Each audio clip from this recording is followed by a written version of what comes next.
Hello guys, अस्सलाम वालेकुम। कैसे हैं आप? आज फिर हाजिर गोल्ड के वीकली एनालिसिस के साथ। अल्हम्दुलिल्लाह सुम्मा अल्हम्दुलिल्लाह, लास्ट वीक बड़ी ज़बरदस्त गोल्ड को सेल करके हमने प्रॉफिट अर्न किया। ना सिर्फ दादा उस्ताद के मेंबर्स ने सेल करके प्रॉफिट अर्न किया, बल्कि हमारे जो फ्री मेंबर थे जिन्होंने हमारा व्हाट्सअप का चैनल ज्वाइन कर रखा है, उन लोगों ने बहुत ज़्यादा प्रॉफिट अर्न किया है। और लाइव स्ट्रीम वालों ने तो हद ही कर दी, जो इवनिंग में हम लाइव स्ट्रीम करते हैं, उन्होंने बड़ा अच्छा प्रॉफिट अर्न किया। उम्मीद है मार्केट हमें इस वीक भी बहुत अच्छे चांसेस प्रोवाइड करेगी कि हम इस वीक भी गोल्ड को बाय या सेल करके बड़ा अच्छा प्रॉफिट अर्न कर सकें। तो चलिए आज के गोल्ड वीकली एनालिसिस स्टार्ट करते हैं और जानते हैं पूरा वीक गोल्ड में बाय करेंगे या सेल करेंगे, किस तरीके से मार्केट को ट्रेड करेंगे, फंडामेंटली, इकोनॉमिकली और सेंटीमेंट क्या एनालिसिस हैं, और स्पेशली टेक्निकल एनालिसिस क्या कहते हैं। तो देर ना करते हुए स्टार्ट करते हैं आज के गोल्ड के weekly analysis. My name is Raheel Nawaz, welcome to forex-ustad.com।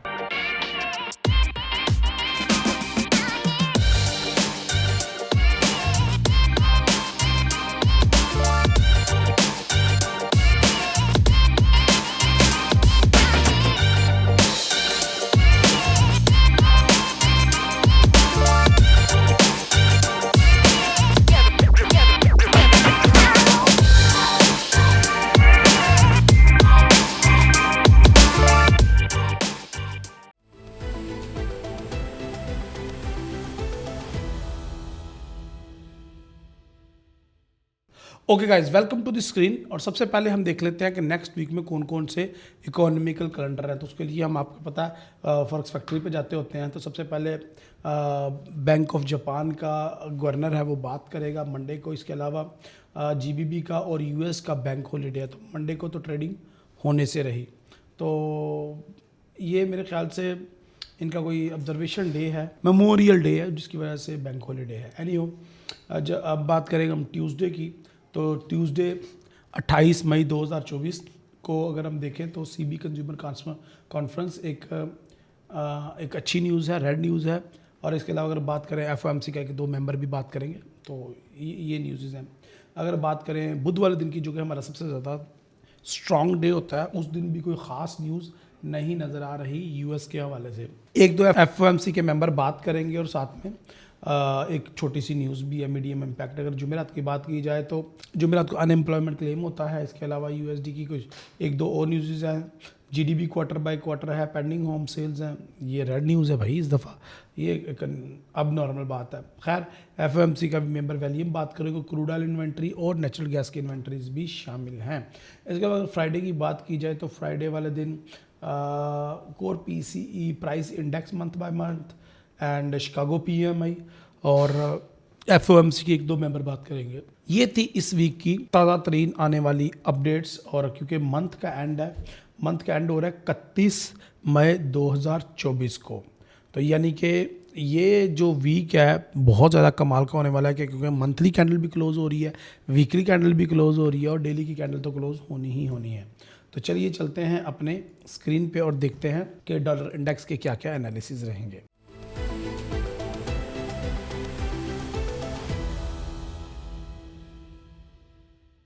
तो सबसे पहले हम डॉलर इंडेक्स को डिस्कस कर लेते हैं कि डॉलर इंडेक्स की लास्ट मंथ में क्या परफॉर्मेंस थी और इस मंथ क्या परफॉर्मेंस रही।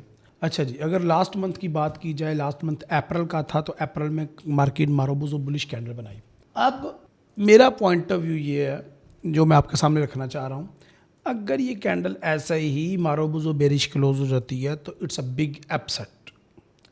बात ज़रा समझिएगा, टेक्निकल पहले बता देता है फंडामेंटल में क्या होने वाला है आने वाले दिनों में। बात ज़रा समझें, यहाँ पे बात पे गौर करें कि अगर मार्केट यहाँ पे ऐसे ही क्लोज हो जाती है तो आने वाले दिनों में ये इशारा करेगी कि मार्केट डाउन साइड पे आ सकती है, या फिर 102 और 101 को मार्केट टच कर सकती है। अगर ऐसा होता है मंथली के चार्ट में, तो इसका मतलब है कि रेट कट वटते पे आ जाए फिर, क्योंकि टेक्निकल पहले हमें बताता है कि फंडामेंटल में क्या चेंज होने वाला है, और फिर फंडामेंटल उसी हिसाब से होना शुरू हो जाता है। सो अगर मैं बात करूं दूसरे पॉइंट ऑफ व्यू की, और वो ये है कि मुझे लगता है कि मार्केट वापस ऊपर जाके क्लोजिंग देगी, लाइक मार्च 2024।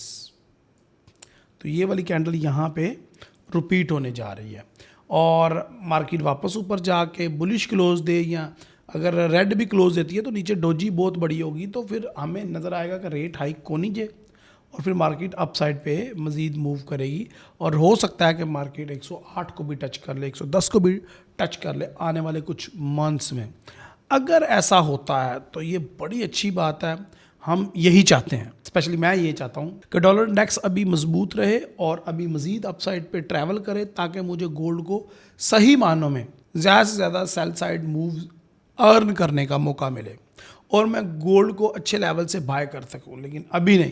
तो ये सिनेरियो है। अच्छा, क्योंकि ये लोग कहेंगे अच्छा ये कहाँ 110 पे जाएगा, कहाँ 108 पे जाएगा, कहाँ 109 पे जाएगा, एवं ये बंदा बोंगियाँ मार रहा है। तो ये देखें मैं अपने पास से तो कोई बात ही नहीं कर रहा। मार्केट 115 को टच करके आई हुई है भाई साहब। जब मैं बात करता हूँ कोई ना कोई तो लोग कहते हैं पता नहीं क्या अनोखी बात कर रहा है और कमेंट में आके वावेला मचाते हैं। देखें, ये चीज़ें ऑलरेडी हुई हैं मार्केट में और मार्केट उनको दोबारा से गेन करेगी। और दूसरी बात यह है कि यहाँ पे हमारा स्ट्रॉन्गेस्ट रेजिस्टेंस लेवल भी मौजूद है, जिसको मार्केट ने अभी उसी तरीके से टैब नहीं किया या टच नहीं किया। तो मुझे लगता है कहीं ना कहीं मार्केट अभी 1-2 महीना इसके ऊपर रहेगी और उसके बाद फिर जब रेट हाइक की बातें आना शुरू होंगी तो फिर मार्केट डाउन साइड पर आना शुरू होगी। अगर मैं आपको दिखाऊं फेडरल रिजर्व की नेक्स्ट मीटिंग को 18 डेज रहते हैं और इसमें रेट ईज की ज़रा भी प्रोबेबिलिटीज़ नहीं है, बल्कि रेट नो चेंज में रहेगा, ना रेट कट की प्रोबेबिलिटीज़ है, बल्कि रेट ईज की प्रोबेबिलिटीज़ तो ज़ीरो हो चुकी हैं, रेट हाइक की प्रोबेबिलिटीज़ 1% तक आ चुकी हैं। That is very very very big difference. ये वही चीज़ है, देखें, जो मैं आपको टेक्निकली बता रहा हूँ कि मार्केट अभी बुलिश ही है, डॉलर इंडेक्स अभी मजबूत ही है। अच्छा, इसको तो ये छोड़े ना, जून तो डन बेस है ना, अब जुलाई की बात कर लो। आप 10% रेट इसकी प्रोबेबिलिटीज़ देख रहे हैं और रेट हाइक की प्रोबेबिलिटीज़ भी यहाँ पे आ गई हैं। आप सितंबर की बात कर लो तो वहाँ पे देख लें 49% रेट ईज की प्रोबेबिलिटीज़ हैं और वहाँ पे भी रेट हाइक 1% ले गया, नो चेंज जो है वो 50% पे है। तो बात करने का मकसद ये है कि रेट हाइक सितंबर, नवंबर या फिर दिसंबर में तो हो सकता है, लेकिन जून जुलाई में मुझे रेट हाइक नज़र नहीं आ रहा है। इवन मुझे तो सितंबर में भी रेट हाइक नज़र नहीं आ रहा, मुझे तो रेट कट नज़र नहीं आ रहा, सॉरी। और मुझे लग रहा है कि रेट कट जो है वो अभी उसमें टाइम है और रेट कट जो है वो नवंबर या दिसंबर में प्रोबेबिलिटीज़ क्रिएट होंगी। अच्छा, इसमें अजीब बात यह है कि अचानक ही रेट हाइक की प्रोबेबिलिटीज़ आना शुरू हो गई हैं। इससे पहले ये रेट हाइक की प्रोबेबिलिटी 0 थी, लेकिन अचानक अब रेट हाइक की प्रोबेबिलिटीज़ भी सर उठाने लगी हैं। ये एक अनोखी चीज़ है, ये डेवलपमेंट मेरे लिए नहीं है। सो माय डियर फ्रेंड, मार्च वाली कैंडल रिपीट होने के चांसेस हैं, मंथली बुलिश या फिर बहुत ज़्यादा लंबी डोजी के साथ क्लोज होगी। वीकली में कैंडल अभी भी मज़ीद वीकनेस शो कर रही है, ये वाली कैंडल भी, कि मार्केट शायद डाउन साइड पे ही आए। तो मेरा मंथली और वीकली में तजाद यहाँ तो होता नहीं है, लेकिन ये हुआ है तजाद और बड़ा ज़बरदस्त स्ट्रॉन्ग किस्म का तजाद है डॉलर इंडेक्स के अंदर। अच्छा, ये ऐसा भी नहीं है कि गोल्ड में भी मेरा तजाद हो, मैं गोल्ड को भी दिखाता हूँ, गोल्ड में कोई मेरा तजाद नहीं है एनालिसिस के अंदर मंथली और वीकली में, यहाँ पे है। तो यहाँ पे मुझे मार्केट मुसलसल सेल सेल सेल सेल के सिग्नल दे रही है वीकली में। अब लास्ट वीक डिसाइड करेगा कि मार्केट कहाँ पे जाएगी, तो लास्ट वीक की क्लोजिंग हमारे लिए बहुत ज़्यादा ज़रूरी हो जाती है। सो ये वीकली में सेल, जबकि डेली में भी बाय बता रहा है, तो मंथली और डेली बाय ही मुझे बता रहे हैं। वीकली में है लेकिन कोई इशू नहीं, कोई मसला नहीं। तो ये थे डॉलर इंडेक्स के एनालिसिस। चलिए अब बढ़ते हैं हमारे फेवरेट पेयर यानी कि गोल्ड के पेयर के ऊपर।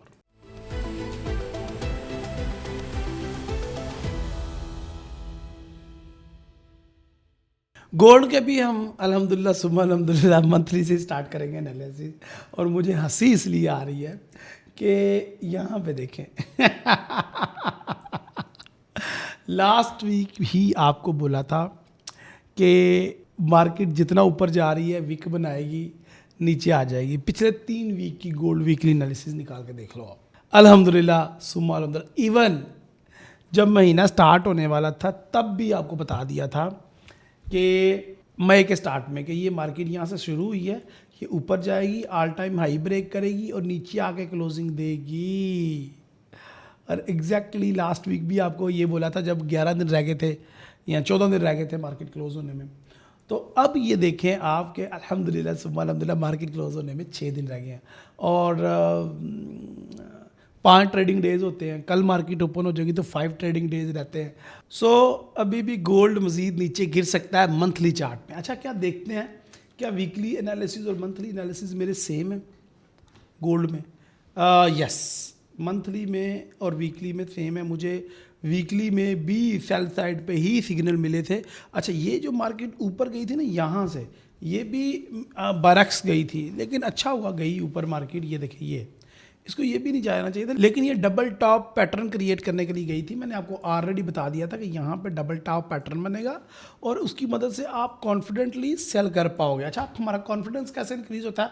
हमारा कॉन्फिडेंस इंक्रीज होता है यहाँ से। ये जो मारो बुजो बेरिश कैंडल है, ये हमें कॉन्फिडेंस दे रही है, कहती है पुत्रो दिल वड्डा करो तो करो सेल मार्केट नू, अगले हफ्ते तुन के सेल करो, ये कह रही है ये कैंडल। अच्छा, लेकिन हमने इसकी बात नहीं माननी, हमने इसके बहकावे में नहीं आना, हमने करनी फिर भी अपनी मर्जी है, अपनी मनी मैनेजमेंट और अपने ट्रेडिंग प्लान के मुताबिक। और हमारा मनी मैनेजमेंट ट्रेडिंग प्लान क्या कहता है? कहता है थोड़ा सा तो ट्रेसमेंट बेक दो ना।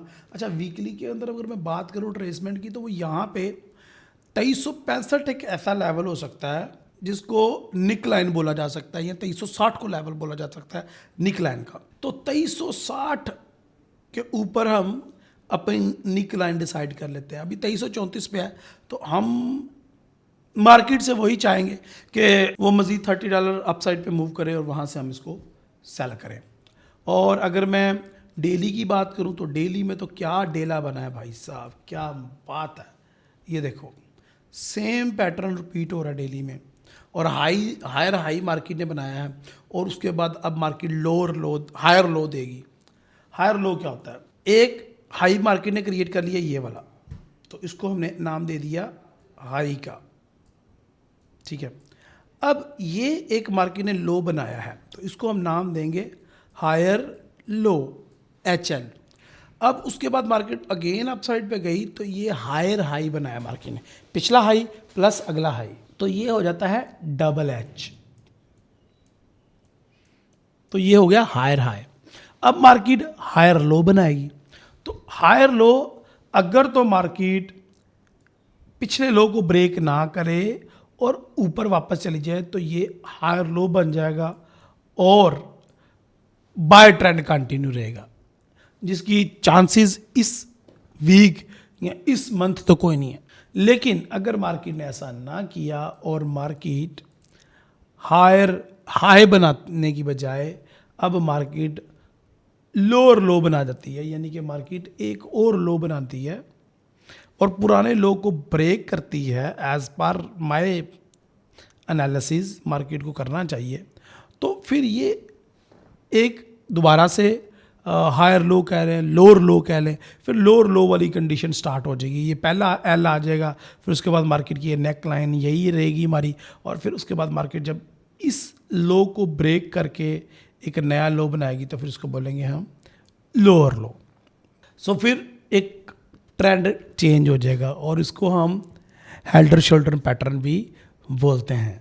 ये मैंने आपको 2-3 पैटर्न भी सिखा दिए हैं और पूरे टेक्निकल एनालिसिस भी आपको दे दी है।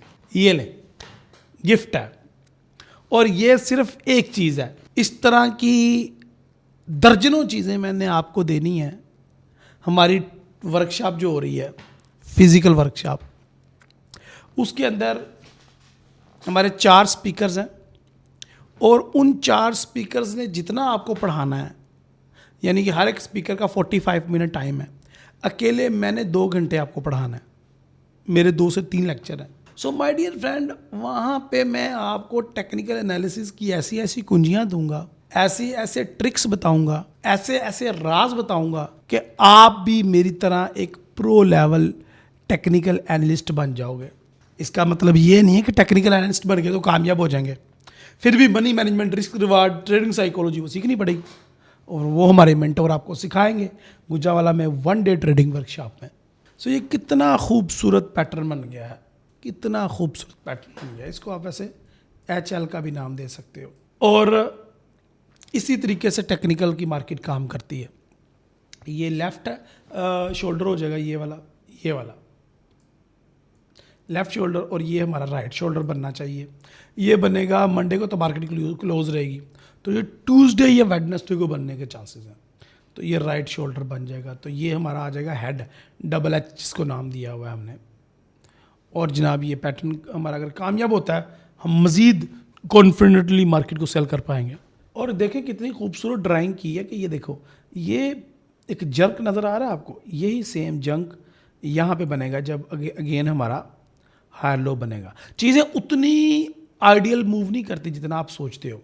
और यहाँ पे भी जो आपको जर्क नज़र आ रहा है, यहाँ पे भी आपको एक जर्क नज़र आएगा कैंडल्स का, ठीक है।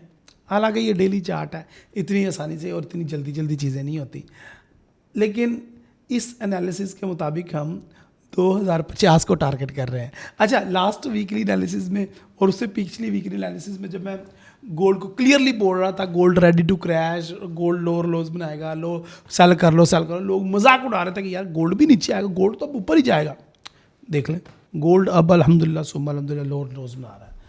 तो मेरा जो, अब अगर मैं सम अप करूं तो मेरा कन्फ्लिक्ट अभी भी बरकरार है वीकली और मंथली चार्ट में, डॉलर इंडेक्स में। बट गोल्ड के अंदर मेरा monthly, weekly, daily in line है, जिसका मतलब है मैं I am confident to sell market from highs. अच्छा, अब मैं थोड़ा सा आगे बढ़ता हूँ और आपको मज़ीद कुछ गाइड करने की कोशिश करता हूँ आर्ली टाइम फ्रेम्स पे। हमारा आर्ली टाइम फ्रेम्स के ऊपर ये छोटा सा अपडेट है। ये मैं इंस्टाग्राम पे स्टोरीज डालता रहता हूँ और इंस्टाग्राम पे मैं चार्ट शेयर करता रहता हूँ। इंस्टाग्राम हमारा पुराना हैंडल हमने बंद कर दिया है, अब हमने नया हैंडल बनाया है, तो प्लीज़ फॉलो अवर नया handle for lovely analysis and my new reels. So यहाँ पे अगर आपको देखें तो आपको नज़र आएगा कि मैंने यहाँ पे एरिया ड्रा कर रखा था सपोर्ट एंड रेजिस्टेंस का, विच इज़ दिस। अब मार्केट उन्हीं एरिया से ड्रॉप हो रही है और उन्हीं एरियाज की मदद से हम ट्रेडिंग कर रहे थे। अच्छा, यहाँ पे देखें, हमने पुराना तो काफ़ी ज़्यादा सेल कर लिया, अब मैंने मज़ीद सेल क्यों नहीं करवाया? ये एक इम्पॉर्टेंट चीज़ है कि मैंने मज़ीद सेल इसलिए नहीं करवाया क्योंकि ये मेरा लोअर लिप मार्केट ने टच कर दिया था, सपोर्ट लेवल टच कर दिया था। No market need to break our support level. अच्छा, मैं थोड़ा सा बड़ा करता हूँ ताकि किसी बेचारे जो आंखें कमज़ोर हैं उसको भी साफ वाज़ेह नज़र आ सके कि मैं कहना क्या चाह रहा हूँ। यहाँ पे मार्केट ने ब्रेकआउट किया हमारे सिमेट्रिक ट्रायंगल को, हमारे सपोर्ट लेवल को ऑल द वे, और अच्छे वॉल्यूम के साथ ब्रेक किया और मार्केट अब नीचे आ गई। हमने अल्हम्दुलिल्लाह जुम्मे वाले दिन भी सेल करके अच्छा प्रॉफिट अर्न किया और छोटी ट्रेड थी वो जुम्मे वाले दिन। अच्छा, अब हमने दोबारा अगर सेल करना है तो अब हमें ये वाला एरिया, जिस तरह के मैंने आपको बताया था पीछे भी, 2360 और 2370 75 कर लो, इसको टारगेट करना पड़ेगा। और ये हमारे रेजिस्टेंस के लेवल हैं, ये दोनों जो मैंने आपको बताए हैं। और मार्केट को दुआ करेंगे कि यहाँ पे आकर टच करे, कम से कम यहाँ पे आकर टच करें, क्योंकि अगर मैं आपको बताऊँ हमारी ये दो जो सपोर्ट एंड रेजिस्टेंस हमने ड्रॉ की थी, ये दोनों, तो इन दोनों का दरमियान जो दरमियानी लेवल बनता है वो यही बनता है और मार्केट इसको टच करनी चाहिए। अच्छा, गोल्ड है सेल अगर इसने अपना मंथली में एक पैटर्न बनाना है। अच्छा, अगर मज़े की बात यह है कि अगर मंथली में ये पैटर्न बनाने में कामयाब हो जाता है गोल्ड, दो तलवार candlestick pattern which is invented by forex Ustad your Veer Raheel wheelchair वाला, तो क्या होगा? तबाही, तबाही। फिर आप देखना कि हम जून के महीने में गोल्ड को कितना सेल करते हैं। Hi hi hi, you love it, you love it. इतना प्रॉफिट देखोगे, इतना प्रॉफिट देखोगे जितना ज़िंदगी में कभी नहीं देखा अगर ये दो तलवार कैंडलस्टिक पैटर्न बन गया तो, एज बाय माई प्रेडिक्शन। तो भाई साहब मज़े, ये बस एक वीक औखा सुखा काट लो, और एक वीक सुखा सुखा निकालने की बात ही नहीं कर रहा, इसमें भी प्रॉफिट होगा आपको इंशाल्लाह, अच्छा प्रॉफिट होगा। सो मंथली में हम इसको प्योर सेल देख रहे हैं। इस वीक क्लोज होगा तो बहुत बड़ा पैटर्न लेके आएगी मार्केट हमारे पास और ये प्रॉफिटेबल पैटर्न होगा, और जून और जुलाई के महीने में हम गोल्ड को सेल करेंगे और भाई साहब मज़े आ जाएंगे। और ये आखिरी मौका होगा गोल्ड से प्रॉफिट अर्न करने का ट्रेंडी ट्रेड करके, और इसके बाद फिर आपको हो सकता है अगले साल ही मौका मिले, क्योंकि उसके बाद तो मार्केट ने साइडवे ट्रेंड पे चले जाना है। चलें देखते हैं, और इंशाल्लाह मुझे उम्मीद है कि अल्लाह से कि हम बहुत अच्छा प्रॉफिट करेंगे इन दीज डेज। अच्छा जी, इसके अलावा अगर आर्ली की बात कर रहे थे हम, तो आर्ली में भी मुझे क्लियर सेल नज़र आ रहा है। लेवल्स मैंने आपको बता दिए हैं, 2360, 2370, 2375, इवन 2350 पे भी मिले। वैसे तो मुझे उम्मीद नहीं है, अच्छा ये भी मेरे वर्ड नोट कर लो कि वैसे तो मुझे उम्मीद नहीं है कि मार्केट ज़रा सा भी रिट्रेसमेंट ले। मुझे लगता है कि मार्केट ना ऐसे ही नीचे आना शुरू हो जाएगी और 2290 ते वटते पे आ जाए इंशाल्लाह। 2290 लग गया ना तो फिर भाई साहब मज़े आ जाएंगे, और वहाँ पे क्लोजिंग भी होना ज़रूरी है। फिर मैं अगले वीक आपको बताऊंगा कि हमारा जून का प्लान क्या होगा और कैसे हम गोल्ड को ट्रेड करके प्रॉफिट अर्न करेंगे इंशाल्लाह। मज़ीद मार्केट को अगर डिग इन करें, अच्छा हम थोड़ा सा वो भी सिनेरियो ले लेते हैं कि क्या गोल्ड को बाय करने की कोई प्रोबेबिलिटीज़ हैं, तो वो देख लेते हैं कि मार्केट को गोल्ड को बाय करने की कोई प्रोबेबिलिटीज़ हैं या नहीं। तो देखें, मैं आपको बता तो दूं प्रोबेबिलिटीज़, आप ड्यूल माइंडेड हो जाएंगे। ये देखें पिछली 3 कैंडल्स का वॉल्यूम चेक करें जिनको हमने खाया है, और अल्हम्दुलिल्लाह हमारे दादा उस्ताद के मेंबर्स ने भी खाया, क्योंकि मंडे को जब पहली स्ट्रीम हुई दादा उस्ताद की मंडे मॉर्निंग 11 PM, उसी टाइम मैंने गोल्ड को सेल करवा दिया था अल्हम्दुलिल्लाह, सुम्मा अल्हम्दुलिल्लाह। और क्या कमाल का सेल करवाया था, और वो देखें हमने फिर एक दफ़ा नहीं पूरा वीक 3 दिन हम गोल्ड को सेल करके कमाते रहे, और उसके अंदर वॉल्यूम देखें कितनी मोटी कैंडल है। तो मैं आपको ड्यूल माइंडेड नहीं करना चाहता, मैं आपको कहूँगा कि अगर अल्लाह करे मार्केट, अल्लाह ना करे नहीं, अल्लाह करे अगर मंडे ट्यूसडे मार्केट जो है वापस ऊपर चली जाती 23, 60, 70, 80 पे भी, फिर भी मैं सेल ही करूँगा, और फिर तो मैं बड़ी लॉट से सेल करूँगा, और फिर मैं ये टारगेट करूँगा, ये लें। लेकिन अगर वीकली सारा कुछ, मेरी जो सारी ट्रेडिंग है ना वो मंथली क्लोजिंग, वीकली क्लोजिंग पर डिपेंड करती है। सीधी साफ बात बता रहा हूँ मैं, अगर जून का महीना हमने ट्रेड करना है तो चले आ जाए। H1 के अंदर भी मुझे क्लियरली सेल का ट्रेंड बनता हुआ नज़र आ रहा है, और H1 भी ये बता रहा है कि ये जो हमारा रेजिस्टेंस है 2360 का ही है, इधर से ही मार्केट डाउन साइड पे मूव होने के चांसेस हैं, या फिर 2366 एंड लास्ट में ultimately 2375। These are the level जहाँ से हम गोल्ड को सेल करेंगे, एंड इंशाल्लाह एक बड़ा अच्छा प्रॉफिट हम लोग अर्न करेंगे। हाँ, अब ये आप पे डिपेंड करता है कि जब मार्केट रिट्रेसमेंट ले रही हो अपसाइड पे आप बाय कर लें, वो आपकी मर्ज़ी है, और जिसके ऊपर मैं रिकमेंड बिल्कुल नहीं करूँगा। मैं कहूँगा ये ऊपर चले जाए, जाके थक जाए, और नीचे वाली साइड पे वॉल्यूम आ जाए, ऊपर वाली साइड पे विक आ जाए, तो आप सेल कीजिएगा और प्रॉफिट अर्न कीजिएगा। चलिए बढ़ते हैं प्रोफेसर मोहम्मद इरफान फ़ानी साहब की तरफ और जानते हैं कि जियो पॉलिटिकल क्या टेंशन चल रही हैं पूरी दुनिया में, और लास्ट वीक जो एक बड़ा क्राइसिस भी हुआ, ईरान के सदर मारे गए हेलीकॉप्टर हादसे में, उनके बारे में क्या अपडेट है, रूस यूक्रेन की क्या अपडेट्स हैं, और चाइना ताइवान की क्या अपडेट है, सारा कुछ जानते हैं प्रोफेसर इरफान फ़ानी साहब के। जी इरफान साहब बताएं हमें, जियो पॉलिटिकल कोई ऐसी टेंशन है कि गोल्ड वापस ऊपर की तरफ जा सके?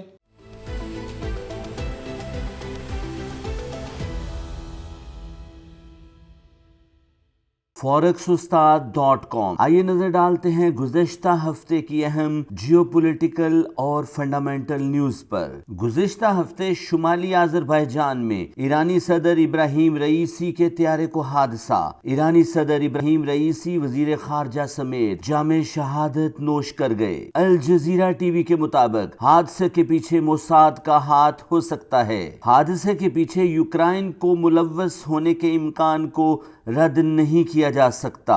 हादसा ईरानी एटमी प्रोग्राम सबोताज करने की कोशिश भी हो सकता है, और हादसे के पीछे ईरान इंटरनल पॉलिटिक्स भी इन्वॉल्व हो सकती है। त्यारा हादसा के बाद फाइनेंशियल मार्केट हैजान का शिकार रही। स्टॉक्स, बॉन्ड और कमोडिटी कॉन्ट्रैक्ट्स डिले का शिकार हुए। United Nation Organization House of Justice ने रिफा में फौरी जंग बंदी का ऐलान किया है। अदालत ने इसराइल को पाबंद किया है कि वो रिफा में फौरी जंग बंदी करे। ह्यूमन राइट्स एक्टिविस्ट की जानिब से इसराइल पर मजीद मुकदमों की तैयारी। गुज़श्ता हफ्ते United Nation Organization food containers को फलस्तीन जाने से रोक दिया गया। ईरानी सदर त्यारा हादसा के बाद हिजबुल्लाह, हमास हाउसेज और शिया ग्रुप्स की जानिब से प्रॉक्सी वार में तेजी। ईरानी टेलीविजन के मुताबिक अगर ईरानी सदर त्यारा हादसा में इसराइल इन्वॉल्व हुआ तो दुनिया अनकरीब बड़ी जंग देखेगी। गुज़िश्ता हफ्ते यूक्रेन रशिया चपकलश मुसलसल जारी। जर्मनी और फ्रांस की रशिया के खिलाफ यूक्रेन की मदद जारी। यूक्रेन के ड्रोन्स ने रशिया के फौजी ठिकानों को निशाना बनाया और उधर रेड सी में यूनाइटेड नेशन ऑर्गेनाइजेशन फौजों ने हाउसीज ठिकानों को मुसलसल निशाना बनाया। रेड सी तमाम आलमी तिजारत के लिए मुकम्मल तौर पर बंद। कॉस्ट ऑफ ट्रांसपोर्टेशन में मुसलसल इजाफा। ईरान का तेल और रूस की गैस का यूरोप की मंडियों तक पहुंचना मुश्किल। आने वाले दिनों में यूरोजोन में सीपीआई डाटा डिस्टरबेंस का शिकार हो सकता है। चाइना और ताइवान के दरमियान लफ्जी जंग मुसलसल जारी। चाइना ताइवान की फजाई और बहरी सरहदों की मुसलसल खिलाफ वर्जी कर रहा है। इसराइल फलस्तीन तनाजा, यूक्रेन रशिया तनाजा, चाइना ताइवान तनाजा और रेड सी ब्लॉकेज का सबसे बड़ा नुकसान चाइना को हो रहा है। जियोपॉलिटिकल डिस्टरबेंस की वजह से चाइनी तिजारत डाउनफॉल का शिकार है। और उधर साउथ अफ्रीका ने United Nation Organization House of Justice में इसराइल फलस्तीन मामले में इसराइल के खिलाफ एक और मुकदमा दायर कर दिया। साउथ अफ्रीका ने मुवक्कफ इख्तियार किया कि इसराइल फलस्तीन में इंसानी हकूक को पामाल कर रहा है। साउथ अफ्रीका ऑफिशियल्स ने कहा कि मासूम बेगुनाह लोगों का कत्लेआम बर्दाश्त नहीं किया जाएगा। दुनिया के बड़े शहरों में नेतन्याहू के खिलाफ तहरीक जोर पकड़ गई। तलबा तहरीक ने मुवक्कफ इख्तियार किया कि इसराइल दुनिया के अमन को तबाह कर रहा है। गुज़िश्ता हफ्ते ऑयल प्रोडक्शन में 3.2% इजाफा नोट किया गया। ऑयल स्टॉक में बेहतरी की वजह से सप्लाई में इजाफा हुआ और डिमांड में कमी की बुनियाद पर यूनाइटेड स्टेट ऑयल की कीमतों में कमी नोट की गई। गुज़िश्ता हफ्ते United State of America market में न्यू ऑर्डर में इजाफा, प्रोडक्शन प्रोसेसेस में इजाफा और एम्प्लॉयमेंट अपॉर्चुनिटी में इजाफा नोट किया गया। डिलीवरी टाइम में बेहतरी की बुनियाद पर इन्वेंट्री लेवल में इजाफा नोट हुआ और पीएमआई डाटा 50 पॉइंट से ज्यादा नोट हुआ। न्यू ऑर्डर में इजाफा, प्रोडक्शन प्रोसेसेस में इजाफा और एम्प्लॉयमेंट अपॉर्चुनिटी में इजाफा नोट किया गया। डिलीवरी टाइम में बेहतरी की बुनियाद पर इन्वेंट्री लेवल में इजाफा नोट हुआ और पीएमआई डाटा 50 पॉइंट से ज्यादा नोट हुआ। गुज़िश्ता हफ्ते एम्प्लॉयमेंट अपॉर्चुनिटी की बुनियाद पर जॉब मार्केट रिपेयर हुई और 2,18,000 लोगों ने इनिशियल जॉबलेस क्लेम्स फाइल किए, जो पिछले हफ्ते के मुकाबले में कम नोट हुए। पीएमआई डाटा में बेहतरी और जॉबलेस क्लेम्स में कमी की बुनियाद पर फाइनेंशियल मार्केट रिपेयर हुई। फाइनेंशियल मार्केट में डॉलर इंडेक्स में बेहतरी नोट हुई और डॉलर इंडेक्स 104 और 105 के दरमियान ट्रेड हुआ। इनवर्स कोरिलेशन की बुनियाद पर डॉलर इंडेक्स में बेहतरी की वजह से सोना गुज़िश्ता हफ्ते करेक्शन के लिए डाउन हुआ। गुज़िश्ता हफ्ते सोने में सेल ट्रेंड नोट किया गया और सोने की कीमत $2330 के आसपास ट्रेड हुई। फॉरेक्सउस्ताद.com के वैल्यू व्यूअर्स ने पीएमआई डाटा और जॉबलेस क्लेम्स डाटा और crude oil inventory data news के दौरान फॉरेक्सउस्ताद.com के साथ लाइव स्ट्रीम में पार्टिसिपेट किया और $2410 और $2400 के साथ गोल्ड में सेल पोजीशन लेकर बड़ा तगड़ा पैसा बनाया। आने वाले हफ्ते में ईरान इसराइल तनाजा, यूनाइटेड स्टेट ऑफ अमेरिका और चाइना क्लैश, चाइना ताइवान चपकलश, यूक्रेन रशिया तनाजा और रेड सी मसाइल जूं के तू रहेंगे। गुज़िश्ता हफ्ते की ब्लूमबर्ग रिपोर्ट के मुताबिक वॉर न्यूज का इंपैक्ट फाइनेंशियल मार्केट पर सिर्फ 10 से 15% तक है। हालिया फाइनेंशियल मार्केट में बेहतरी पर गोल्ड मार्केट में $2330 से अच्छा बाय तलाश किया जा सकता है।